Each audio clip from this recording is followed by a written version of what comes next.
सुबह सुबह दर्दनाक हादसा, माटी ढोने वाले डंपर की चपेट में आकर मॉर्निंग वॉक पर निकले व्यक्ति की मौत। उत्तर 24 परगना के शासन थाना अंतर्गत खाड़ीबाड़ी राजरहाट रोड पर आज सुबह उस वक्त हड़कंप मच गया जब मॉर्निंग वॉक पर निकले एक व्यक्ति को मिट्टी ढोने वाले डंपर ने कुचल दिया। मृतक का नाम ईशा नबी मंडल, जिनकी उम्र 50 वर्ष बताई जा रही है। हादसे के बाद स्थानीय लोगों का गुस्सा फूट पड़ा। आक्रोशित भीड़ ने एक अन्य मिट्टी ढोने वाले डंपर में तोड़फोड़ की और पुलिस को घेरकर बिना अनुमति चल रहे माटी खनन के खिलाफ विरोध प्रदर्शन किया। सड़क जाम कर दी गई और लोगों ने प्रशासन से अवैध माटी कारोबार बंद करने की मांग की। घटना के बाद पुलिस मौके पर पहुंची और स्थिति को संभालने की कोशिश की, लेकिन लोगों में अभी भी भारी नाराजगी देखी जा रही है। मृतक के परिवार वालों ने दोषियों के खिलाफ कड़ी कार्रवाई की मांग की है। এখন আমার ভাইটা সকালবেলা ফজরের নামাজ পড়ে মর্নিং ওয়াকে বেরোয়, তো একটা জনবহুল রাস্তা, এখানে অবৈধভাবে মাটির ব্যবসা চলছে।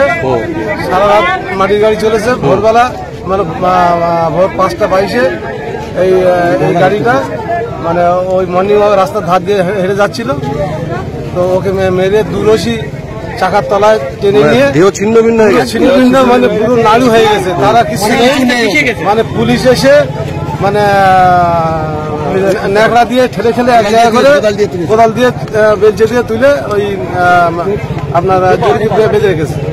কি চাইছেন এখন আপনারা? কি চাইছেন? আমরা এর ন্যায্য বিচার চাই।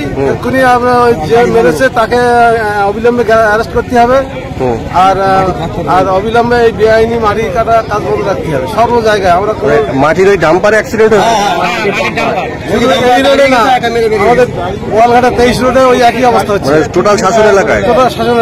কি নাম আপনার? পুলিশ এসছে তো, পুলিশ কি বলছে?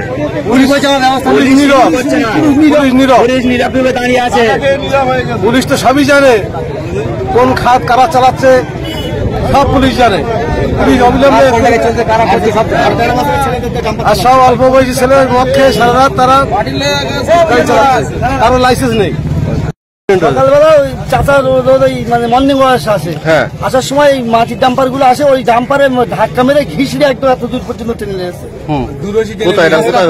এটা কোথায় হয়েছে? এটা খড়িবাড়ি বাজারে। মাটির গাড়ি, মাটির গাড়ি, মাটির গাড়িগুলো স্পট ডেট। উনি কি করেন? উনি মানে হোমিওপ্যাথি ডাক্তার। বয়স কিরকম?